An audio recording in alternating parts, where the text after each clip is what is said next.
Spiritual maturity is not measured by how much you know, but by how deeply you understand. Find out if you're a spiritually mature person.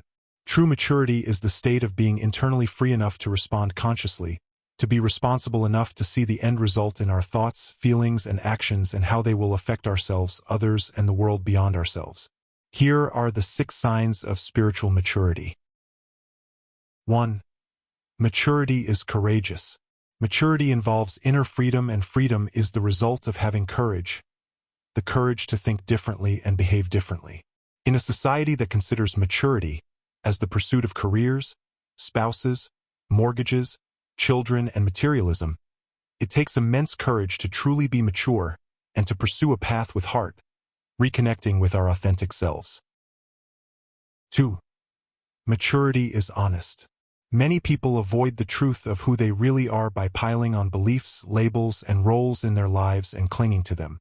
However, the mature person, in their lifelong pursuit of self-discovery, comes to see all the ways in which they deceive themselves into a false sense of being. 3. Maturity is loving. Most people's idea of love is to love only to receive love.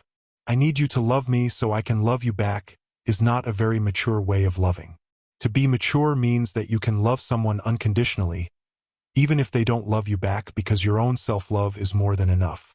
The spiritually mature person loves because the state of love expands their limited sense of self and reconnects them with the divine. They don't just love to be reassured that they are lovable by another. And if the other person is mature enough to love back the same way, love becomes even more powerful. You'll often come across people that hold love as the highest possible spiritual form, which it is. But to experience that love, you must first have attained the personal freedom and responsibility that is necessary to unconditionally love. 4. Maturity is compassionate. A part of maturity is learning to love some people from a distance, to keep their well-being in your prayers, but take a path away from them. Many religions will teach you to do good out of duty through pity and sympathy, as instead of compassion, when you can feel and understand their pain as equals. The spiritually mature person doesn't act from a place of faithfully needing to do good, which is corrupted with all kinds of unconscious desires such as monetary gain, power, prestige, and control. To do any mature charitable act, our motivation must come from a place of inner peace and freedom. 5. Maturity is forgiving. Resenting other people is addictive.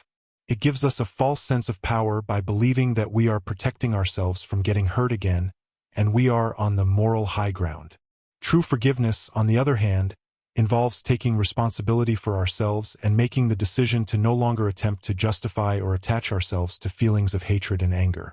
We are aware enough to know how damaging such heavy feelings are to us and the quality of our lives.